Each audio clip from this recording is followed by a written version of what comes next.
సమాధానకర్తయగు దేవుడు మీకు తోడుగా ఉంటాడు. ఆయన సమాధానకర్త అయితే ఆయన ఎక్కడుంటాడు? అక్కడ ఉంటాడా ఉండదా? ఉంటుందా ఉండదా?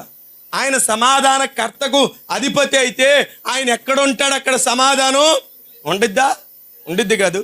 మరి దేవునికి ఇవ్వవలసిన ఘనత, దేవునికి ఇవ్వవలసిన ప్రాముఖ్యత, దేవునికి ఇవ్వవలసిన ఆధిక్యత దేవునికి ఇవ్వకుండా, ఇదిగో చూడండి, ఇదిగో నా బలం జార సాధించానండి, ఇదిగో నాకున్న చదువు కదా, నా చదువును బట్టి దీన్ని సాధించానండి, లేదా ఇదిగోండి నాకున్న నా మెరిట్ జ్ఞానం, ఇగో తలాంతులను బట్టి, సామర్థ్యతను బట్టి నేను ఈ సమస్యను జయించే, అబ్బో నేను కాబట్టి, నాకుంది కాబట్టి నేను నేర్చుకున్నాను అని నీ ఒకవేళ యెరోబాము చేసినట్లుగా దేవునికి ఇవ్వవలసిన ఘనతను వస్తువులకి, విగ్రహాలకు అప్పగించినట్లుగా నీ వలన దేవుడు చేసిన కార్యాలను నీ సామర్థ్యాలకు ఒకవేళ ఇస్తున్నావేమో ఒకసారి పరిశీలన చేసుకో.